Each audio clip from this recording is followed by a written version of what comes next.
Pokemasters, Minecrafters, and YouTubers. RSSoundscraft here, back with another battle against a YouTuber I found. And I hope that I can link them in the description. Sometimes things go wrong.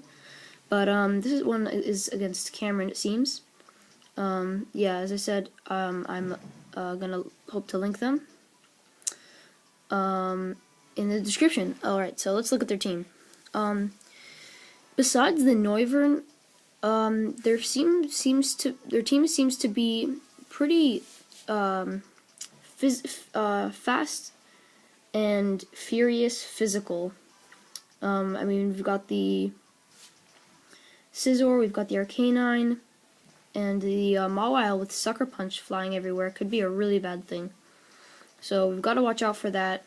And the Gliscor could be a big problem, because all that can take that down really is my Porygon 2, which I need for the A.K.A, hopefully, to Toxic it, and my Abomasnow, really. So we'll have to watch out for that. And Rotom's always a nuisance. I've got one on my team too. So yeah, let's get this started.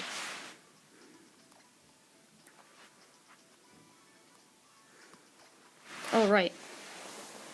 So, today's question of the day.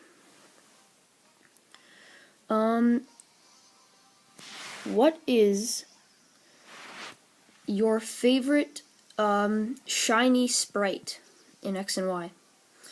Alright, so she's gonna lead off with her A.K.A, probably just to get the Intimidate on something if I decide to make a weird lead, as I lead with my Rotom.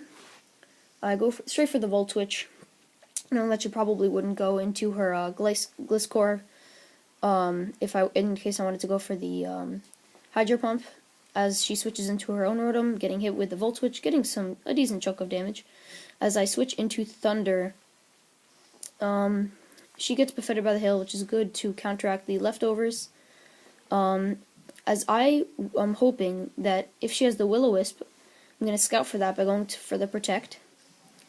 And as I go for the Protect, she reveals that she indeed does have the Will-O-Wisp, as it's a pretty common move.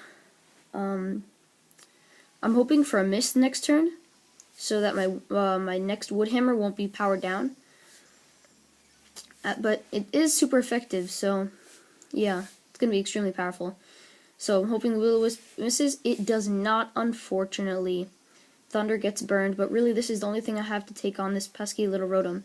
And I go for the Wood Hammer, and HP goes down, down, down, and suddenly the Rotom goes down. I don't care that I'm burned. I am Abomasnow the monster. So I get hit with some recoil along with the burn. I got a pretty hefty chunk of recoil in total. So here she brings out the Mega Mawile, and here I make a pretty stupid play. I should have gone into Porygon 2, but instead I stayed in. But in the end, you'll see that it all turns out, you know, how it turns out, I guess. As she goes for the Iron Head to take me out, I should have just gone for the Ice Shard, just trying to get a little bit of damage, if at all. With the burn, it's as if it's quad resisted, so yeah. As I go into Rotom, she's fearing the Will-O-Wisp, and she can't really hit me with Iron Head. So I go for the Hydro Pump, predicting a switch into either A.K.A or this thing. Pretty good prediction on my part. As the Hail stops, and she gets her Toxic Orb off, and lives with a slither of health. I believe this thing actually has pretty decent special bulk too, so even if you're not invested, it can probably live one hit. I go for the Willow, just in case you wanted to switch into something else. And she knows that she shouldn't go for the double protect as she goes into Noivern. Just wanting to be safe, I go for the Hydro Pump. It's only like the 8th turn, I believe. Here, she sees that I have the Chesto Berry, so that doesn't explain why she does something later in the battle. As I get a decent chunk off, and I know I can live a Draco Meteor, if at all badly. So I'm just going to stay in, go for the Volt Switch, hoping to get a rest off later. As I live with 9, like I said, that's got to be specs damage. Like, I have max speed 129 in each defense, so I should be able to take that a little bit better. And as you see here, I go into Pizza, the Porygon 2, and as you can see, I do get the Frisk as I trace it, and it does reveal that my suspicions were correct, and that she does hold the choice specs. So now that she's locked into Draco Meteor at -2, she knows that she doesn't want to stay in. As I go for the Ice Beam, just in case she wants to switch into a, switch in the, oh, what's the other thing that she has on her team? Jeez, I'm forgetting things right and left. But I guess she gets the flinch, as the Mega Mawile comes in and goes for the Iron Head. And I go into Hunger now. Just trying to outspeed with the Gooey, as I live the first Iron Head horribly. Get the Gooey off. And here she goes for the Sucker Punch, not wanting to get any residual damage, in case I went for the Flamethrower, which I did have to deal with Ferrothorns and things like this. So yeah.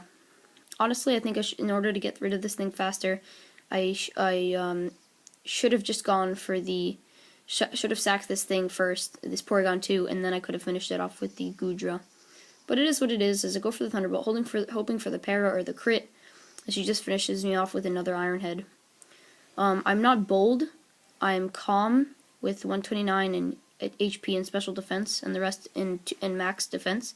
So here I make some mind games going on, and I go for the Priority Roost. Priority doesn't matter in this point, but I make her think that I'm a defensive one, and she thinks that I might go for the Bulk Up. Doesn't go for the Sucker Punch. And I go for the Flare Blitz, knocking her out. This is a really cool fake out I have with Acrobatics, Brave Bird, Flare Blitz, and Roost. I just basically, this situation, I just go for the Roost on someone's Protect. And in case I get tricked, I don't go for the Acrobatics, I go for the Brave Bird. And also, it has 10 more power, even if I am not holding an item. So here, she knows that she can't take an Acrobatics from the beast that is Talonflame. Goes into Arcanine. Great play. Probably the best thing she could have done. Gets the Intimidate off. So now I'm at -1 attack, as I go for the Acrobatics on the switch-in. And the Arcanine still takes a hefty chunk from that. I was pretty surprised. But then again, this is the Talonflame that we're talking about. As she goes for the Overheat, on my Espeon, my Magic Bounce Espeon, I was pretty invested in special defense, so I'm pretty sure that crit mattered. Even though Arcanine is a beast of a Pokemon. It's an interesting thing, though. It can get Heat Wave as well. So the Overheat thing is pretty cool. As I go back into my Talonflame, she's just sacking things, just trying to get the Intimidate off.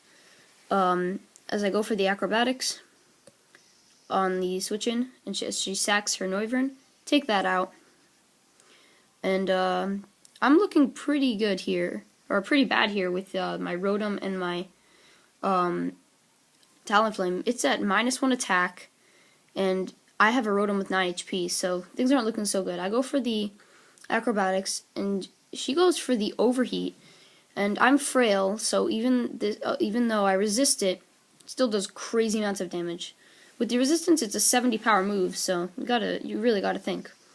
As I go for the Acrobatics, actually finishing off the Arcanine. If she had the E-Speed there, she definitely should have used it. Most likely would have taken me out in one hit, and I couldn't have outsped her even with Gale Wings, as it's +2, that extreme speed.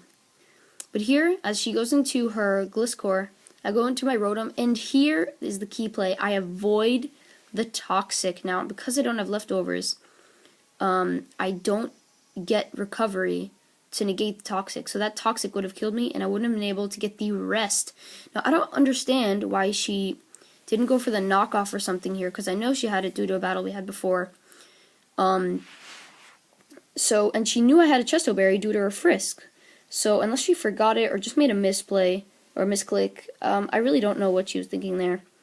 But nevertheless, I'm at full HP, sitting good here, and she's with her Scizor and her Dracula. And I'm thinking to myself, will I actually make the comeback here?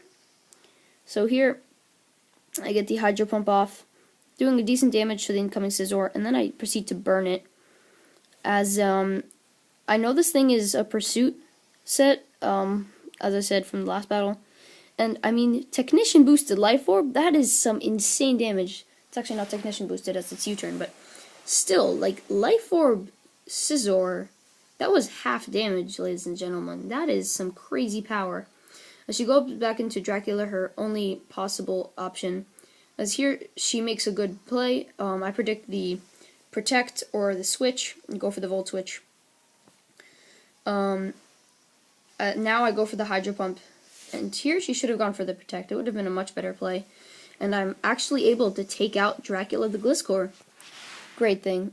As she goes into the Scizor, it's burned, it's life orbed. I have a Talonflame in the back. Even if she went for the BP, it wouldn't matter. Go for the Hydro Pump, barely failing to take her out. As she goes for the U-turn, nearly taking out my Rotom. But with the Life Orb, even if the Life Orb didn't take her out, the burn would. So, great game, Cameron. I will link your channel in the description. And yes, again, the common question of the day is, what is your favorite shiny sprite of X and Y? Yes, that Ice Beam would also hit the Gliscor. That's what I was predicting. So yeah, thank you so much for watching. Please leave a rating, a comment, anything to show that you liked or disliked this video. So yeah, thank you all for watching, and have a nice day.